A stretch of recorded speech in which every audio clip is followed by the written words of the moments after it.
Karibu katika kipindi cha Saa ya Ushindi na Kufunguliwa, kipindi kinacholetwa kwenu na mtumishi wa Mungu Askofu Florian Josephat Katunzi wa kanisa la Christos Assemblies of God lililoko jijini Dar es Salaam, wilaya ya Temeke, Mtoni Kijichi. Sasa kaa tayari upata nafasi ya kumsikiliza mtumishi wa Mungu Askofu Florian Josephat Katunzi. Karibu. Haiwezekani neno ni la Mungu. Neno la Mungu halitapingwa na wewe. Neno la Mungu halitapita bure. Andika baraka 7 za Pasaka. Kutoka 12 mstari wa 1 na wa 3. Bwana akanena na Musa na Haruni katika nchi ya Misri, akawaambia, mwezi huu utakuwa ni mwezi wa 1 kwa mwaka kwenu. Semeni na mkutano wote wa Israeli, mkawaambie, siku ya 10 ya mwezi huu kila mtu atatoa mwana kondoo kwa hesabu ya nyumba ya baba zao, mwana kondoo kwa watu wa nyumba moja. Naweza ukasoma mpaka mstari wa 13, lakini mstari wa 12 Biblia inasema, maana nitapita kati ya nchi ya Misri usiku huu, nami nitawapiga wazaliwa wa kwanza wote katika nchi ya Misri, wa wanadamu na wanyama. Nami nitafanya hukumu juu ya miungu yote ya Misri. Mimi ndimi Bwana. Na ile damu itakuwa ishara kwenu katika zile nyumba mtakazokuwemo. Nami nitakapoiona ile damu, nitapita juu isiwapate pigo lolote na kuwaharibu. Nitakapoipiga nchi ya Misri. Inua mikono yako juu. Mfalme Mungu mwema, neno lako ni kweli, neno lako ni amina. Twajikabidhi mikononi mwako sasa. Simama nasi Mungu, tusaidie wote, tuseme amen. Kwa baraka 7 za Pasaka, baraka ya kwanza, Pasaka ni lango linalo kufungulia mwanzo mpya wa kiroho, mwanzo mpya wa kinyakati, mwanzo mpya wa kiuchumi. Kwa Pasaka ni lango. Kwa naona hapa wana wa Israeli walifunguliwa lango la kutoka utumwani. Maana yake hapa walikuwa na miaka 430. Wapo kwenye hali ya utumwa, wapo kwenye hali ya kutokumiliki chochote, lakini Mungu anawafungulia lango, na lango hilo linaitwa Pasaka. Kwa anawaambia, nitawatoa kupitia lango gani? La Pasaka. Nitawapeleka katika nchi ya ahadi kupitia lango gani? La Pasaka. Pasaka ni lango la kumtoa mtu dhambini kwenda kwenye wokovu. Wakorintho wa kwanza sura ya 5 na ule mstari wa 7 anasema, basi jisafisheni, mkatoe ile chachu ya kale, mpate kuwa donge jipya, kama vile mlivyo hamkutiwa chachu. Kwa maana Pasaka wetu amekwisha kutolewa kuwa sadaka, yaani Kristo. Bwana Yesu asifiwe. Bwana Yesu asifiwe. Kwa Yesu Kristo ni sadaka, ama ni lango linaitwa Pasaka. Wakorintho wa kwanza 5:7, Yesu ni lango linaitwa Pasaka. Kwa Biblia inasema Pasaka wetu amekwisha kutolewa.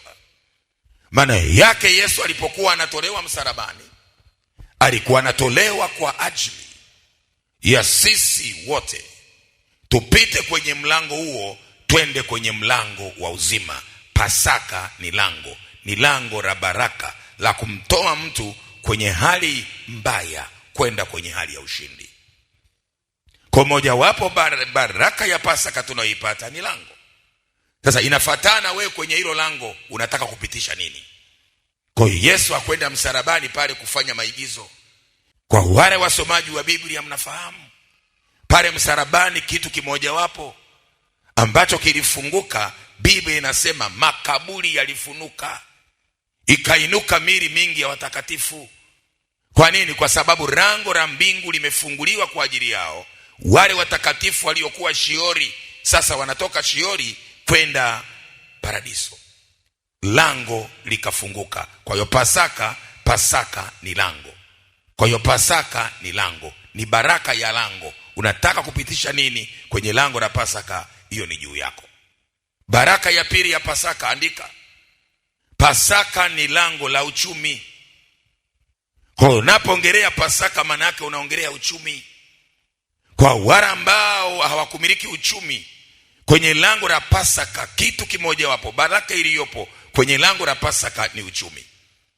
Kitabu cha Kutoka 12 ule mstari wa 35 na 36. Wana wa Israeli wakafanya kama neno la Musa, wakataka kwa Wamisri vyombo vya fedha na vyombo vya dhahabu na mavazi. Bwana akawajalia kupendelewa na Wamisri, hata wakawapa kila walichokitaka, nao wakawateka nyara Wamisri. Sema amina kwa Yesu. Tunaona wana wa Israeli ambao walikuwa hawajamiliki chochote kwa miaka 430. Ukisoma kitabu cha Kutoka ile 11 mstari ule wa 3, Bwana akamwambia Musa, waambie wanawake na wanaume watake fedha, watake dhahabu, vyombo vya thamani, nami nitawapa kupendelewa, nitawapa fedha ya kiuchumi, watu watawapa. Bwana sifiwe. Kwa hiyo hapa tunaona baada ya kula Pasaka, kabla ya kuondoka, Mungu aliwaambia katake fedha, katake uchumi. Twende Wakorinto wa pili sura ya 8 mstari wa 9. Maana mmejua neema ya Bwana wetu Yesu Kristo, jinsi alivyokuwa maskini kwa ajili yenu, ingawa alikuwa tajiri, ili kwamba nyinyi mpate kuwa matajiri kwa umaskini wake. Bwana Yesu asifiwe. Kwa hapa unaona kwenye Pasaka, Yesu alipokuwa anakwenda msalabani, kitu kimoja wapo ambacho alikuwa anafanya kwa ajili yetu ni sisi kutufungulia baraka za kiuchumi. Kwa wale wasomaji wa Biblia wanafahamu mwanadamu alipoteza uchumi wake tokea kwenye bustani ya Edeni. Adamu alipotenda dhambi, Bwana akasema uchumi wako utakuwa ni wa michongoma, utakuwa na wa miiba. Kwa Yesu alipokuwa anakwenda msalabani kama Pasaka, kama sadaka ya Pasaka, unaona Biblia inataja kitu cha utajiri. Tumesoma Kutoka 12 mstari wa 35 36, unaona fedha, unaona dhahabu. Maana yake wana wa Israeli walitoka Misri wakiwa na mali. Kitabu cha Kumbukumbu la Torati 8:18 anasema utamtumikia Bwana Mungu wako na utamkumbuka Bwana Mungu wako, maana yeye ndiye akupaye nguvu za kupata utajiri, ili alifanye imara agano lake. Ni agano lipi? Ni agano la Pasaka. Kwa baraka ya tatu ya Pasaka tunayoipata kwenye kipindi hiki cha Pasaka ni baraka ya uponyaji. Kwa Pasaka ni lango la uponyaji.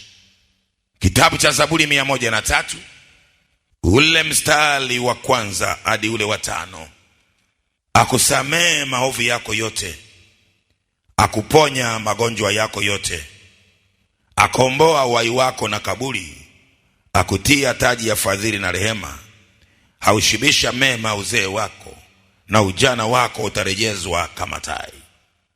Kwa baraka ya Pasaka hapa, akuponya magonjwa yako yote. Bwana sifiwe.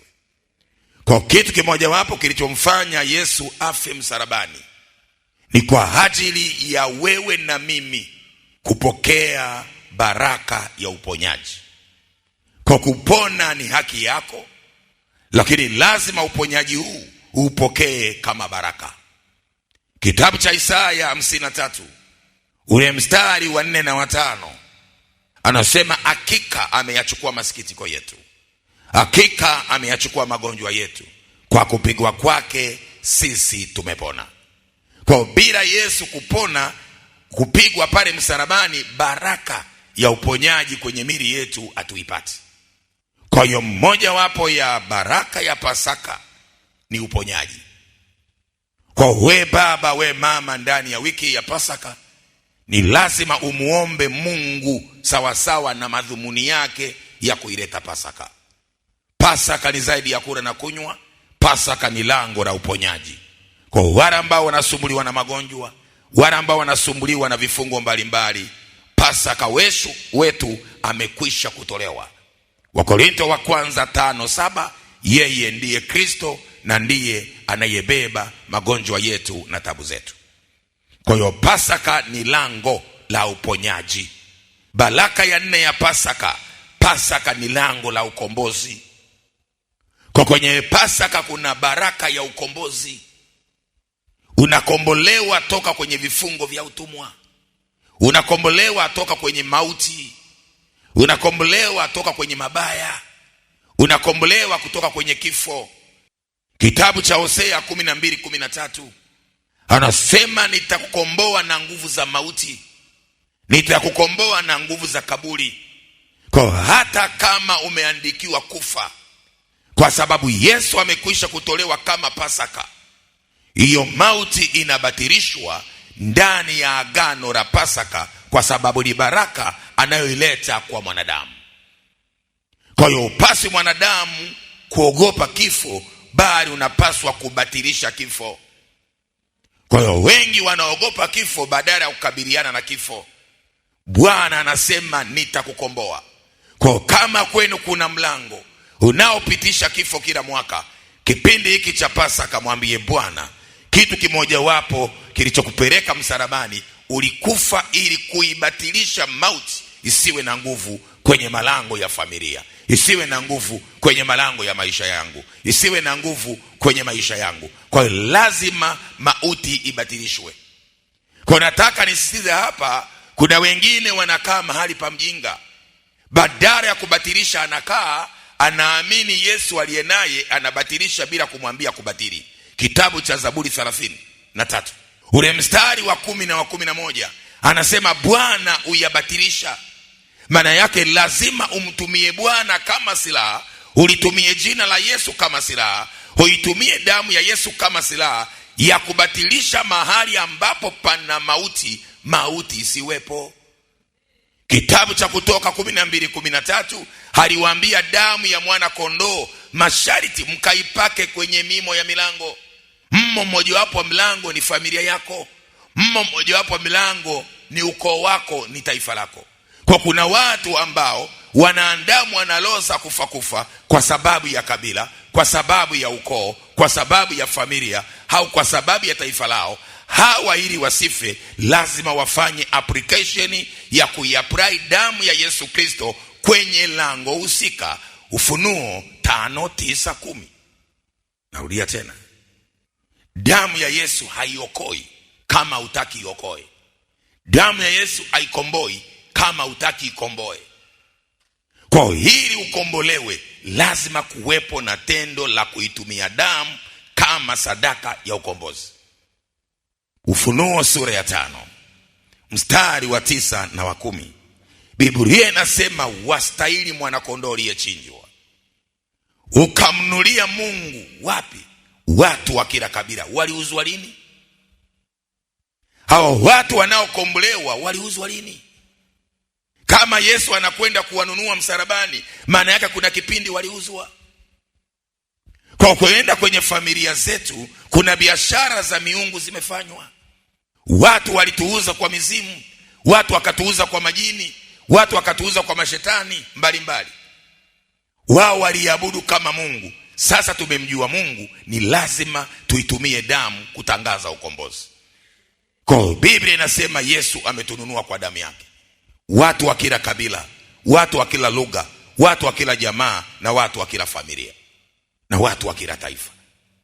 Kwa kisoma kitabu changu hiki nimeandika makabila yanayounda taifa letu, na ndani ya makabila hayo kuna watu, na ndani ya watu hayo kuna koo, na ndani ya koo hizo kuna familia na vifungo vimo. Kwa kama ukikaa mahali pa kushangilia, unashangilia ushindi bila kushindana, huwezi kuitwa mshindi. Biblia inasema mtu mwenye nguvu aliyejifunga silaha zake, alindapo nyumba yake, vitu vyake viko salama. Lakini kama nyumba yako hujailinda, usalama haupo. Kwa hiyo Pasaka inakupa mamlaka ya kimungu kuitumia damu, kitu cha msingi na cha muhimu sana ambacho unabidi ukibatilishe kinaitwa mauti ama kifo. Kwa wale ambao hatuhitaji kufa, tunayo damu, tunaitumia damu kubatilisha misiba, vifo vya namna gani. Wewe unajua mnakufaga vifo vya namna gani? Ukisoma kitabu kile cha Kutoka 23 mstari wa 25 na 26, andika baraka mojawapo Mungu anayohitaja ni baraka ya wewe kuishi maisha marefu. Hiyo ni baraka ya 5 ya Pasaka, kuishi maisha marefu. Inapatikana wapi? Kutoka 23 mstari wa 25 mpaka wa 26. Kwa kama unataka kuishi maisha marefu, baraka ipo. Bwana anasema nitakibarikia chakula chako, nitayabarikia maji yako, nitakuondolea magonjwa yote yasiwe katikati yako, hata kuwepo mwenye kuharibu mimba, hata kuwepo aliyetasa. Bwana anasema na siku zako za kuishi nitazitimiza. Kwa unaweza usijue, kuna watu wanakufa wakiwa na miaka 40, kuna watu wanakufa kwenye familia yao wakiwa na miaka 50, kuna watu kwenye ukoo wanakufa hakuna mzee. Lakini Biblia inasema kuna miaka 70, kuna miaka 80, kuna miaka 120. Kwa kama unaona mtu hajafika 70 kaondoka, kafa mapema. Kama mtu hajafika 80, hajafika 120, kafa mapema.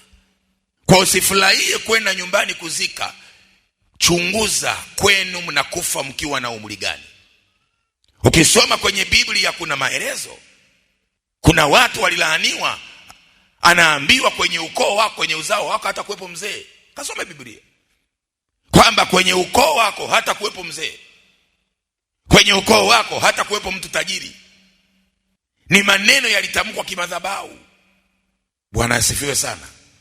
Kaangalie familia ya Samuel iliambiwaje, familia ya Eli iliambiwaje. Kaangalie familia ya Geazi iliambiwaje. Kaangalie familia ya Yoabu aliyekuwa jemedali wa Daudi iliambiwaje. Ndio maana ukisoma Biblia utaelewa.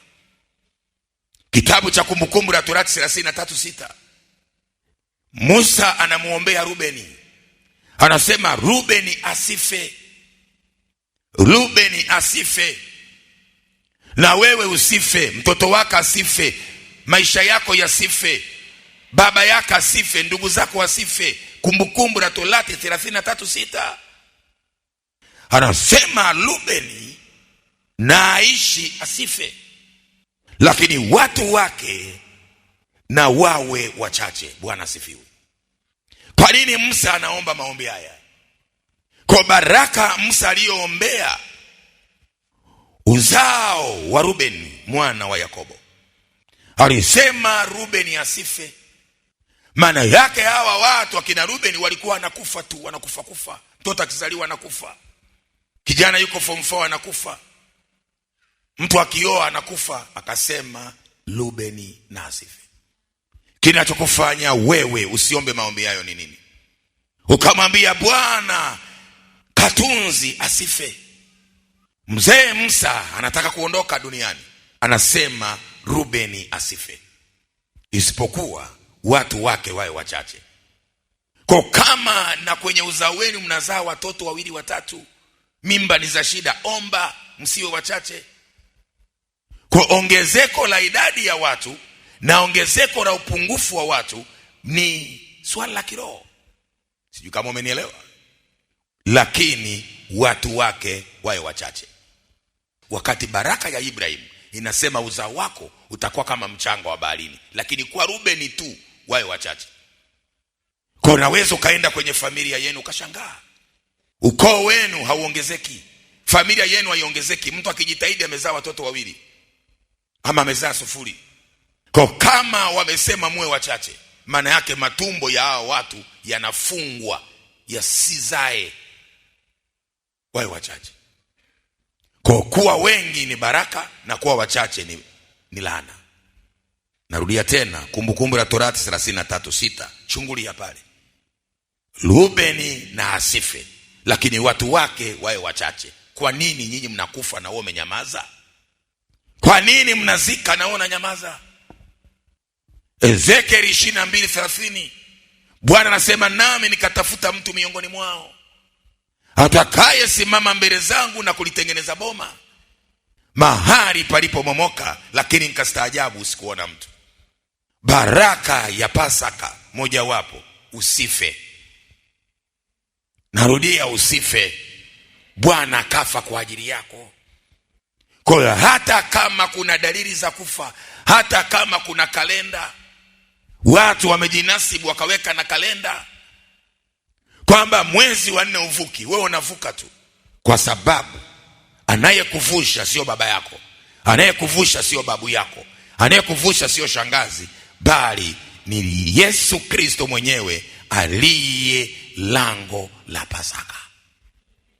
Kwa Pasaka ni lango ambalo limebeba vitu vingi sana, lakini kama hujui kulitumia, Pasaka ni sikukuu basi.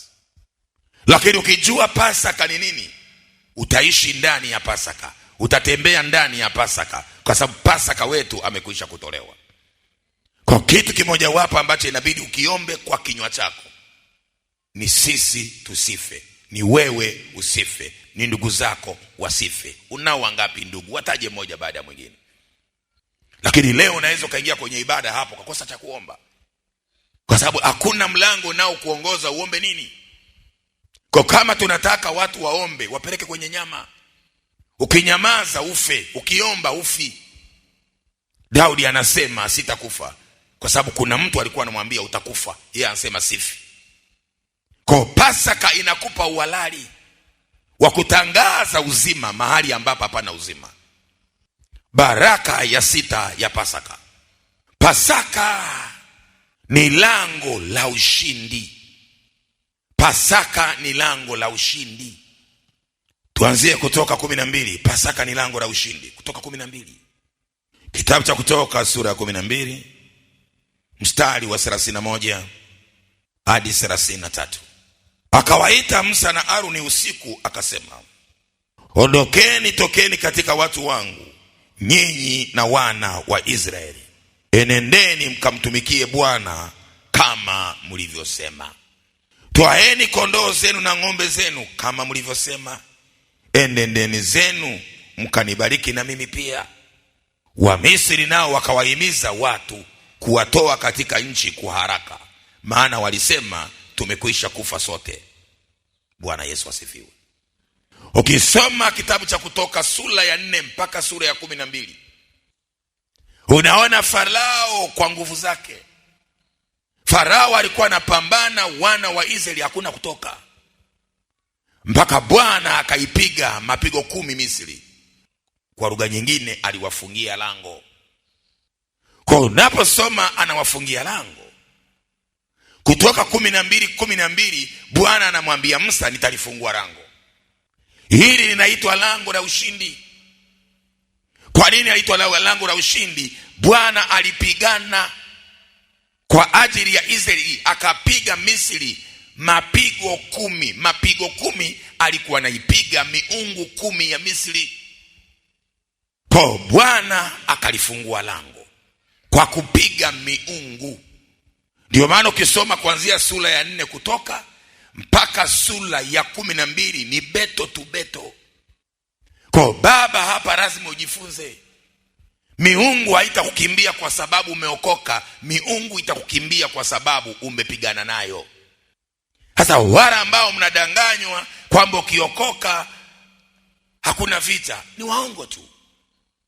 Wakorintho wa 2 sura ya 10 mstari wa 3 na 4 anasema, maana ingawa tunaenenda katika mwili, hatufanyi vita kwa jinsi ya mwili, maana silaha zetu si za mwili, bali ni za roho, zina uwezo katika Mungu hata kuangusha ngome. Kwa Bwana anatangaza vita, wewe unatangaza starehe. Bwana anasema tuna vita, tunapambana. Tunapambana na miungu ya makabila yetu tulikozaliwa. Misri ilikataa kuachia Israeli. Farao anamwambia Musa, wewe unawaambia watu hao waondoke, nani atalima mashamba? Nani atatubebea mizigo? Nani atatufanyia biashara? Unaleta urokole hapa. Kwa baba mama, usipoangalia Farao wa ukoo wako anaweza kukungangania. Farao wa kabila lako anaweza kung'ang'ania kwa sababu wewe ndio nawe waingizia fedha watu wa ukoo wako. Narudia tena, soma Kutoka sura ya 4 mpaka ya 12. Mungu sio mjinga. Mpaka apambane, apige mapigo 10, maana yake katika ulimwengu wa roho ni lazima tuachilie mapigo. Kwenu kuna mizimu umeipiga lini? Kwenu kuna miungu umeipiga lini? Kwa kama miungu haijapigwa inabaki. Uendelea na maneno yako, shindwa na ulegee. Mzimu hauwezi kulegea bila kupigwa. Nilikuwa naongea na dada moja, rafiki yangu. Nikawa namwambia shida yako ulionayo, ingawa umeokoka, hujaanza vita kupambana na miungu ya kwenu. Akasema nimefunga sana, nimefanya. Nikamwambia sawa, lakini maarifa hakuna. Kwa sababu uweze ukapambana na miungu ambayo hujui. Jambo la kwanza aliwaambia Israeli, nendeni mkapeleleze nchi. Nenda mkapeleleze nchi. Walipokwenda wakupeleleza, ndipo wakagundua Wakanani wana madhabahu, Wahiti wana madhabahu, Wagirigashi wana madhabahu, Wayebusi wana madhabahu. Ndipo akawaambia nenda mkavunje hizo madhabahu. Kwa kuna vitu vingine viko kwako, vitaondoka baada ya kupata maarifa. Yule dada tulipokubaliana jana akawa ananipa mrejesho, akaenda kupeleleza. Kitu kimoja wapo alichoambiwa, kwao mababu na mababu walitoa sadaka watoto wa kike, hakuna kuolewa, na wakiolewa warudi. Kwa yeye ana habari, kila siku anavunja, anaomba Mungu amsaidie asiwe peke yake. Nyumbani wanasema hajaja. Bwana sifiwe. Kwa baada ya kuelewa maana yake ni nini, kama kuna agano lilifanywa, yeye ana mamlaka ya kufanya agano jipya. Biblia inasema tunaondoa la kwanza, tunasimamisha la pili. Sasa la kwanza ulijui, unaliondoaje? Watahubiriwaje kama hakuna mhubiri? Wataaminije kama hakuna neno la kuaminisha? Kwa ni lazima Mkristo uelewe nafasi uliopewa katika Kristo. Moja wapo ni kupeleleza. Ukishajua adui yako anatumia silaha gani, na wewe utatafuta silaha kubwa kuliko hiyo. Mtu mwenye nguvu aliyejifunga silaha zake, alindapo nyumba yake vitu vyake viko salama. Lakini mwenye nguvu zaidi akija, mwenye nguvu zaidi atamkamata yule mtu, atamfunga, atamnyang'anya silaha na atagawanya mateka yake. Ndio kanuni inavyosema kwenye Biblia. Lakini wewe unawezekana ukawa na silaha, silaha yako labda ni kisu, lakini wenzako wanatumia mkuki, watakuua tu. Kwa ni lazima uelewe kila vita ina silaha yake. Andika. Kuna vita ya kutumia jiwe kama Daudi, lakini kuna vita ya kutumia mkuki kama Yoshua. Kwa usichanganye mambo ukategemea kwamba kila miungu ni ya kukemea, toka, shindwa, regea. Hapana. Kuna mambo mengine yapo kiagano, lazima uyabatilishe kwa kufanya agano jipya. Lakini leo kienda kwa wapendwa wengi ni watu wa kujimwambafai, wanazunguka, tunavunja, tunakemea, tunaharibu, anasonga mbele, atoka jasho alafu analala. Agano alivunjwa kwa kukemea. Agano linavunjwa kwa kuliondoa la kwanza na kusimamisha agano la pili. Kitabu cha Mathayo 26 mstari wa 26 mpaka ule wa 28 anasema hii ndiyo damu ya agano jipya. Kwa hiyo msisitizo sio agano, msisitizo upo kwenye jipya. Kwa baba na mama ulizaliwa uwe nani? Yesu anasema kilichozaliwa kwa baba na mama ni cha baba na mama. Yohana sura ya 3 soma. Anamwambia Nikodemu, unabudi kuzaliwa mara ya pili. Nikodemu anamwambia na umri huu nizaliwe mara ya pili? Yesu anamwambia kilichozaliwa katika mwili ni mwili. Kwa baba na mama wewe ni Mjita, kwa baba na mama wewe ni Msukuma, kwa baba na mama wewe ni Mwaya, kwa baba na mama wewe ni Mchaga, kwa baba na mama ni Mpare. Kwa hiyo kuna Wapare wanakudai uende Upaleni. Unapookoka usisahau kwamba wewe ni binadamu, haukutoka mbinguni ukashuka, bali ulizaliwa kwa sababu zenye sababu. Na baada ya kuzaliwa mara ya pili, kuna vitu Mungu anawekeza kwako. ambavyo upande wa pili kwa baba na mama lazima wakuite muasi na wanatangaza kifo kwa ajili yako. Kitabu cha Waamuzi sura ya 6 mstari wa 25 mpaka wa 32 utamuona Gideoni alipovunja madhabahu ya baba yake mzee Yoashi wa kabila la Manase. Wananzengo wakaja wakasema huyu dogo anatuharibia. Wakamwambia Yoashi, mtoe mwanao tumuue. Mzee Yoashi akasema kama Mungu wetu ana nguvu, muacha ajitetee mwenyewe. Ndio kuanzia siku hiyo Gideoni akaitwa Yerubahali, aliyeshindana na bahari akashinda. Sasa wewe unasema siendi, wendi unaendaga wapi? Kwa ni lazima Mkristo ujifunze namna ya kupambana. Silaha tunazo ziko store. Mathayo 15:13 Bwana anasema kila panda asilolipanda yeye lazima ling'olewe. Ona ng'oa lini? Kuna mapando yamepandikizwa ya kiroho. Kuna mapando yanatokana asili yako ya kuzaliwa. Kuna mapando yanatoka kwa baba na mama. Lini unayang'oa wewe kama hujui kwamba una nguvu katika Pasaka? Haya maneno ninakukumbusha baraka za Pasaka. Unaweza kufurahia sikukuu ya Pasaka lakini usimuelewe mwenye Pasaka. Pasaka kabla ya kuwa sikukuu ni sadaka. Pasaka kabla ya kuwa sikukuu ni lango. Watu walipitishwa mahali pale. Bwana sifiwe. Kwa hiyo Pasaka ni lango la ushindi. Wanaopita kwenye lango hili lazima wapambane, washinde. Biblia inasema nao wakamshinda kwa damu ya mwana kondoo. Kwa damu ya Pasaka ni damu ya ushindi. Andika. We baba, we mama unayetaka kushinda, kuna damu. Ni damu ya Pasaka ambayo inabidi ufanye application, uitumie. Damu ya Pasaka. Damu ya Pasaka. Damu ya Pasaka ni damu inayotangaza ushindi kwa wanaotaka kushinda. Biblia inasema nao wakamshinda. Ufunuo 12:11. Lakini tuanzie wa 7 uelewe. Kulikuwa na vita mbinguni. Mikaeli na malaika zake wakapigana yule joka, yani shetani. Na yule joka naye akapigana nao pamoja na malaika zake. Nao hawakushinda, wala mahali pao hapakuonekana tena mbinguni. Yule joka akatupwa, yule nyoka mkubwa wa zamani aitwaye Ibilisi na Shetani, audanganye ulimwengu. Audanganye ulimwengu. Ningetamani nione unasoma kuliko kusomewa. Jizoeze kusoma Biblia. Kuna wengine imeshika Biblia kama mizigo. Una Biblia unasoma ili uone ninayosoma ndivyo alivyoandikwa. Narudia, kulikuwa na vita mbinguni. Kumbe mbinguni kuna vita.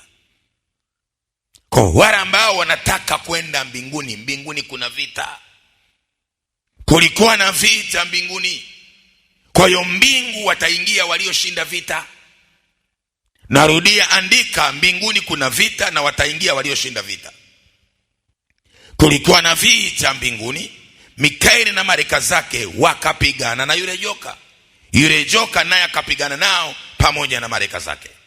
Nao hawakushinda, wala mahali pao hapakuonekana tena mbinguni. Yule joka akatupwa. Yule joka akatupwa, yule mkubwa nyoka wa zamani haitwaye Ibilisi na Shetani, audanganye ulimwengu wote.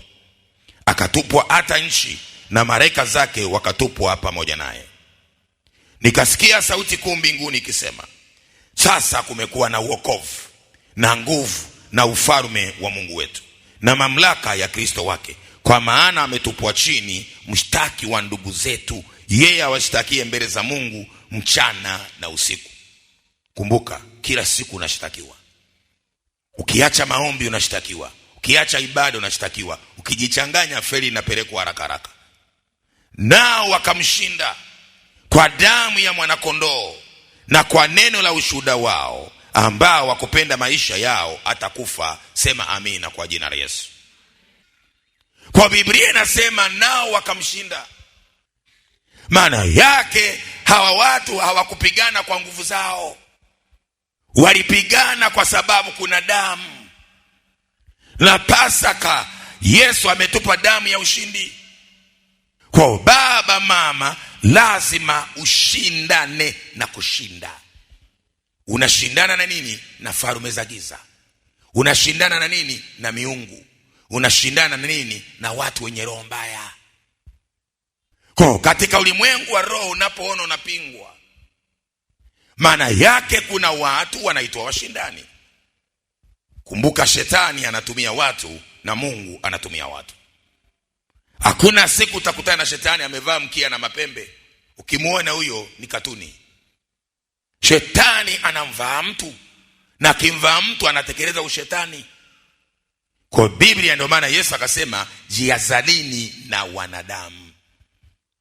Jioni ya leo ninapokufundisha kwa habari ya baraka ya Pasaka, Pasaka ni lango la ushindi. Ni lazima tutangaze kushinda. Baraka ya 7 ya Pasaka, Pasaka ni lango la sadaka. Pasaka ni sadaka. Twende Kutoka 12 ule mstari wa kwanza, andika mpaka ule mstari wa 13. Lakini mimi nitasoma kwa habari ya sadaka ya Pasaka, nitasoma kwa uchache ili uweze kuelewa. Mstari wa kwanza anasema, Bwana akanena na Musa na Aruni katika nchi ya Misri, akawaambia, mwezi huu utakuwa mwanzo wa miezi kwenu, utakuwa ni mwezi wa kwanza wa mwaka kwenu.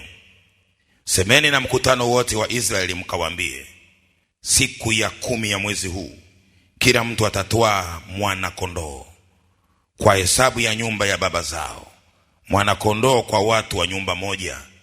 Na ikiwa watu wa nyumba ile ni wachache, watwae mwana kondoo, basi yeye na jirani yake aliye karibu na nyumba watwae mwana kondoo mmoja kwa kadi ya hesabu ya watu, kwa kadi ya ulaji wa kila mtu. Ndivyo mtakavyofanya hesabu yenu kwa yule mwana kondoo. Bwana Yesu asifiwe. Kwa hiyo mahali hapa Bwana anaagiza familia za wana wa Israeli, kila familia watoe sadaka ya mwana kondoo ambaye ukisoma anaitwa Pasaka. Kwa naomba uandike kwamba Pasaka ni sadaka kabla ya kuwa sikukuu. Kwa hiyo Mungu alitaka watoe sadaka. Nataka nichambue kidogo pale. Kwa nini sadaka? Sadaka ni lango linalomfungulia mtoa sadaka nafasi ya kumwabudu Mungu kwa sadaka. Kwa wana wa Israeli walipokuwa naambiwa watoe sadaka, maana yake walikuwa wanafungua lango lililobeba uhusiano wao na Mungu. Kwa kati ya muabudu Mungu na Mungu kuna sadaka. Matendo ya Mitume 10 mstari wa kwanza mpaka wa 4. Bwana anamwambia Kornelio, sala zako na sadaka zako zimefika mbele zangu na kufanyika ukumbusho. Kwa utumwa wa wana wa Israeli ulifungwa kwenye sadaka. Ukisoma kitabu cha Mwanzo 37 ule mstari wa 31, unaona wakati wanamuuza Yusufu walitoa sadaka, walichinja mbuzi.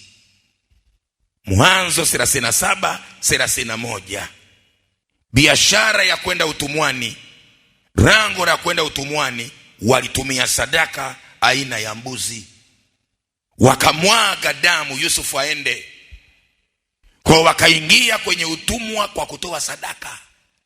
Mwanzo 37:31, wakachinja mbuzi, wakamwaga damu. Wakachovya kanzu la Yusufu kwenye ile damu. Maana yake maisha ya Yusufu waliyatangazia msiba wakati hajafa.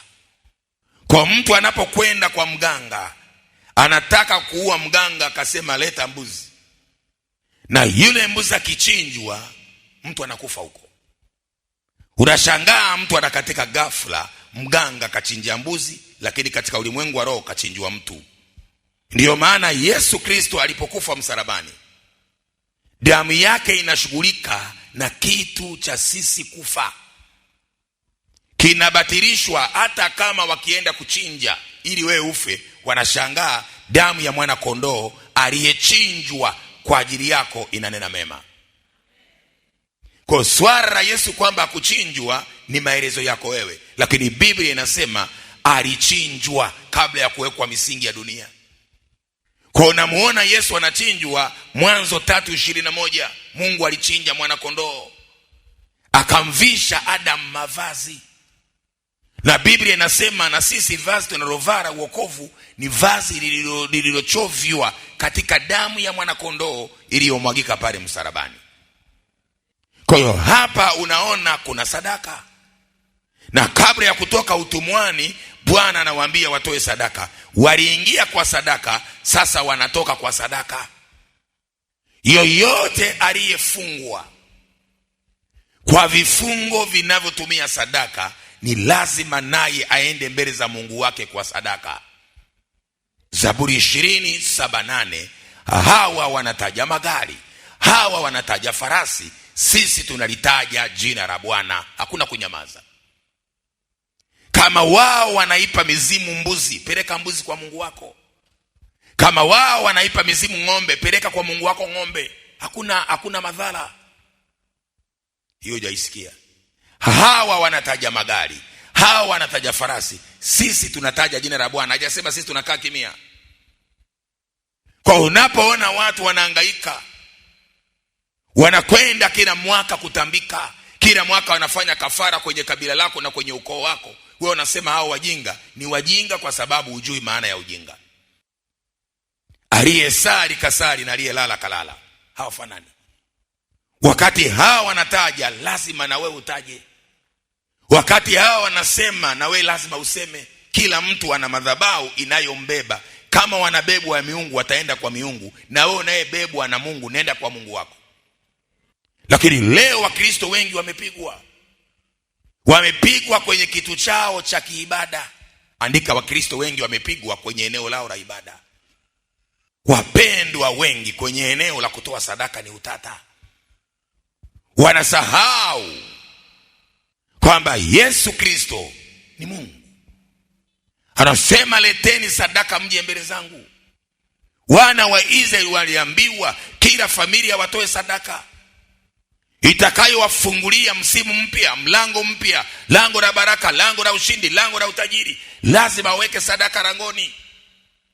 Israeli hawakuanza kubarikiwa, walianza kutoa sadaka. Andika, waliweka sadaka langoni, wakafungua lango la kutoka, wakafungua lango la uponyaji, wakafungua lango la ushindi. Lilibebwa kwenye kitu kinaitwa sadaka ya Pasaka. Kitabu cha Ayubu 41:11. Nani aliyetangulia kunipa ili nimlipe? Kuna sadaka nyingine unaziweka mbele za Mungu kufungua lango. Mababu na mabibi waliweka sadaka huko, wakatuvaragiza, wakatutia kwenye miungu. Wewe umeokoka, weka sadaka mbele za Bwana, fungua mlango mpya. Wale ambao hawaioni nuru wataiona nuru kwa sababu umeweka sadaka. Sadaka. Pasaka ni sadaka. Nyakati wa kwanza 16 mstari wa 28 na 29. Anasema mpeni Bwana Mungu utukufu kwa jina lake. Leteni sadaka mje mbele zangu. Kwa wale ambao wanataka wapite kwenye mlango wa Pasaka, ni lazima waweke sadaka langoni. Wana wa Israeli hawa wangetoa maelezo, sisi ni watumwa, tunapata wapi huyo mwana kondoo? Waliandaliwa. Kuna mimi na kuandaa, uandae sadaka ya Pasaka ambayo ibebe hivi vitu 7. Unamwambia Mungu, nafungua mlango. You can change your history. Unabadilisha historia ya kwenu kwa kusimama kama muombezi wa familia. Unaweka sadaka, unatamka.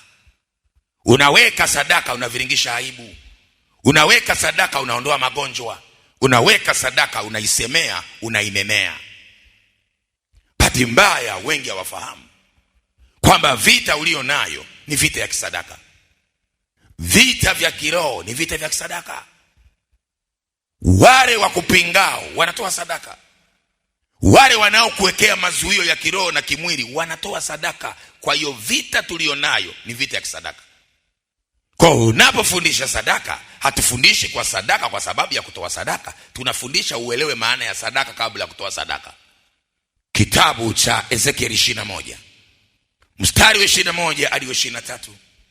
Maandiko matakatifu yanaeleza waziwazi, mfalme wa Babeli kabla ya kuiteka Yerusalemu, kabla hajawakamata akina Danieli kuwapeleka Babeli, alianza kufanya ibada ya kiroho. Na hiyo ibada ya kiroho alifanyia njia panda. Biblia, mfalme Babeli akafanya uganga na uchawi njia panda. Angalia, njia panda mkononi alishika Yerusalemu. Manake majina ya kabila 12, majina ya marango 12 ya Yerusalemu akayashika kwenye mkono. Wakati anazunguka njia panda, ana kibuyu mkononi na ameshikilia maini ya mnyama aliyemchinja. Biblia inasema alikuwa na terafi. Terafi ni vibuyu, maini ni sadaka, ameshika mkononi. Kwa hiyo anapiga pacha puchapu, anakamata Dani, nakamata Naftali, nakamata Zabuloni, anawakamata kwanza usiku kwenye ulimwengu wa roho. Lakini hapo ninachotaka uone sadaka inahusika. Nenda kitabu cha Hesabu 23 mstari wa 1 hadi 23. Baramu anamwambia Baraki, kanijengee madhabahu, na juu ya kila madhabahu weka ng'ombe na kondoo mmoja. Jenga madhabahu 7. Kwa kisoma Biblia ukaelewa, walijenga jumla ya madhabahu 21 na kila madhabahu waliweka ng'ombe na kondoo. Kwa nini anaweka ng'ombe? Alikuwa anapambana na kitu cha ufarume. Sadaka ya kifarume ni ng'ombe. Utaisoma Mambo ya Walawi 16, mfarume anatoa ng'ombe. Kwa wewe unaposimama kwenye lango la ufarume, sadaka yako ni ng'ombe. Kwa kwenye Biblia sadaka zina saizi pia, usisahau. Aliyepewa vingi anadaiwa vingi. Ndio maana ukienda kitabu cha Waamuzi sura ya 6 mstari wa 25-26, Mungu alimwambia Gideoni atoe ng'ombe kwa sababu alikuwa anakwenda kumpa ufarume. Kwa unaona vita vya kiroho, huyu mfarume wa Babeli anatumia sadaka. Lakini wale anaopigana nao wamelala, wako kwenye pambio. Saa ya kukamatwa, walikamatwa. Wakapelekwa uhamishoni Babeli miaka 70, umri wa mtu. Wale wakufa wakafa na wale wakurudi wakarudi. Kwa unaposoma kitabu cha Danieli ni kitabu cha mateka. Walitekwa wakapelekwa Babeli uhamishoni. Kwa baba mama, usipopigana vita utapelekwa uhamishoni. Kupelekwa uhamishoni, mchungaji, maana yake ni nini? Upo kama haupo. Unahamishwa, unaondolewa kwenye haki zako. Unahamishwa, unaondolewa kwenye miliki zako. Upo kama haupo. Lakini Pasaka wetu, Wakorintho wa kwanza sura ya 5 mstari wa 7, yeye amekwisha kutolewa. Katolewa ni Pasaka, katolewa ni sadaka. Kitabu cha Zaburi 20:3-4, Bwana asikumbuke sadaka zako. Kwa tunapokwenda kwenye Pasaka, lazima kwenye mlango wa Pasaka kuwepo sadaka inayobeba familia. Walianza kula nyumba kwa nyumba, hawakuanza kula taifa. Kila mlango alisema kila nyumba mtoe sadaka. Baba mama, una watu wangapi ndani ya nyumba yako? Aliwaambia kila familia mtatoa sadaka. Pasaka hii usiache watoto wako nyuma. Pasaka hii usiache familia yako nyuma, ilete mbele za Mungu kwa kupitia sadaka. Biblia inasema Ayubu 1:5, uamka asubuhi na mapema na sadaka za kusogeza kama idadi ya watoto wake ilivyokuwa. Hakutoa sadaka ya bora liende, sadaka inakwenda na idadi ya watu ulionao ndani.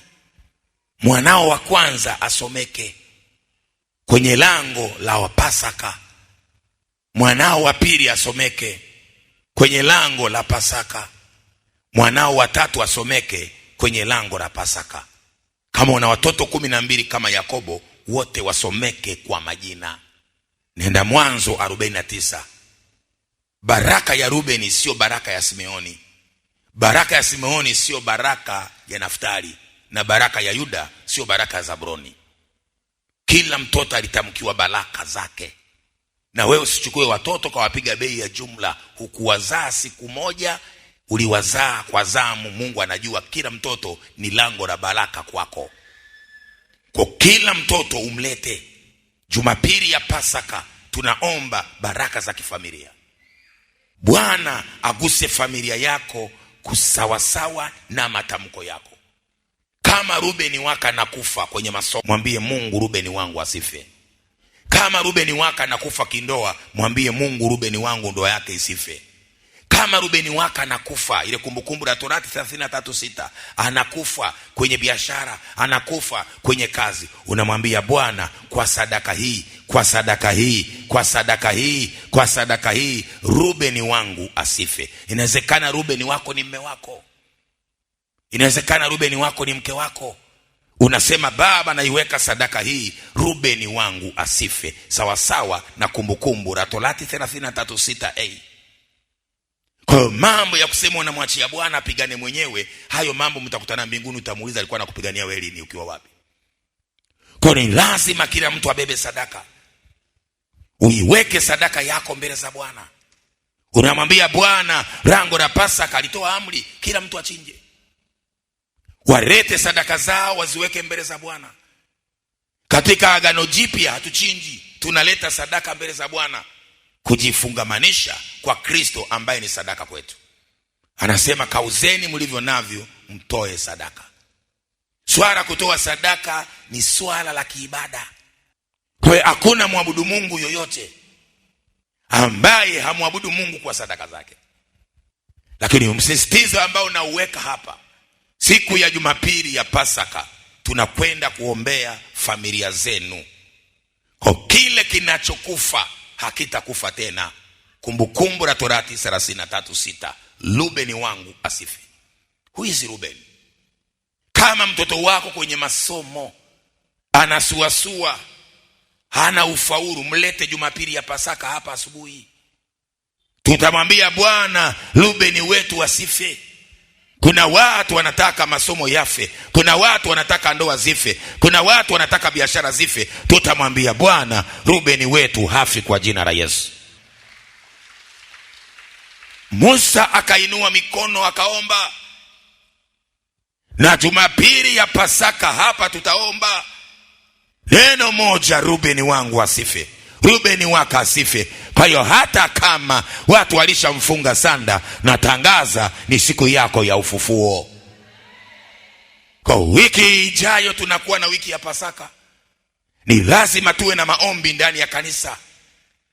Tunamwambia Bwana, Rubeni wetu asife. Yeye ndiye mdhamini kwenye lango la uzima, naye ataleta uzima mahali ambapo panataka uzima. Biblia inasema mauti na uzima huwa katika uwezo wa ulimi, na wale waupendao watakula matunda yake. Baba, mama, usio wakati wa kunyamaza. Ni wakati wa kumlingana Bwana, ni wakati wa kumuita Bwana, ni wakati wa kumwambia Bwana, yaliyokufa sasa hayatakufa tena. Kitabu cha Amos 9:11, Bwana anasema nitainua tena maskani ya Daudi iliyoanguka, biashara ya Daudi iliyoanguka, ndoa ya Daudi iliyoanguka, nami nitaijenga kama siku za kale. Hiyo ni Amos 9:11. Kwa kama unataka Mungu akuinue ndani ya Pasaka hii, wajibu wako ni kuweka sadaka. Unamwambia Baba, unamwambia Bwana, wewe ni Mungu mwinuzi, na ombo niinue. Anamuinua nani? Mtoto wako. Anamuinua nani? Anainua nani? Anainua nani? Familia yako. Wale unaotaka wainuke watainuka, lakini kitu kimoja wapo kinachokwenda kutumika ni sadaka. Bwana anakwenda kuteta nao wanaokuteta. Bwana anakwenda kupigana nao wanaopigana na wewe, na Mungu atakusaidia na utashinda zaidi ya kushinda. Sadaka. Bwana anasema sadaka yake itakapokuwepo ndipo na wewe utakapokuwepo. Nenda Kutoka 12:13, anasema nitakapoiona sadaka yenu kwenye mlango, hakuna pigo lolote litakalo waharibu. Kutoka 12:13 iandike, nitakapoiona damu. Damu ni sadaka. Lango gani unataka lipite? Peleka damu ya Yesu kwenye biashara, kwenye lango. Itolee biashara yako sadaka kwenye lango la Pasaka. Mwambie Mungu, biashara yangu inakufa, isizae kufa, isizae mapooza. Kitabu cha Wafalme wa Pili sura ya 2.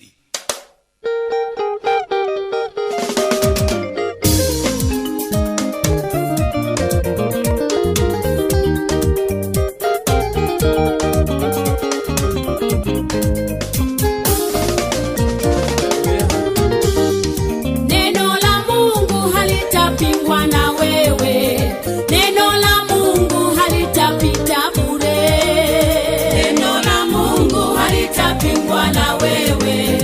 Neno la Mungu halitapita bure.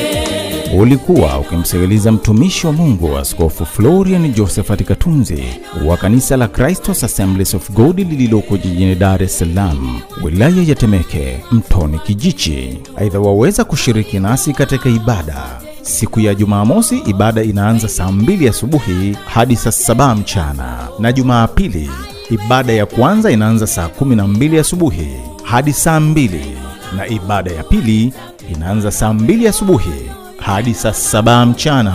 Vile waweza kufuatilia ibada zetu kwa kupitia akaunti yetu ya Maranatha Online TV na katunzi.co.tz. Aidha, waweza kushiriki katika kuipeleka Injili ya Yesu Kristo kwa kupitia sadaka. Waweza kushiriki nasi kwa sadaka kwa nambari za simu zifuatazo: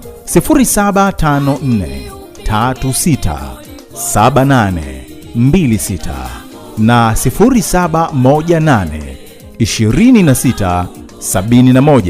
0718267171. Kwa moyo mkunjufu sana ni kualike katika ibada kila siku ya Jumamosi na Jumapili. Nikutakia usikivu mwema wa vipindi vinavyoendelea. Ukae na amani ya Bwana wetu Yesu Kristo, Alfa na Omega. Amen.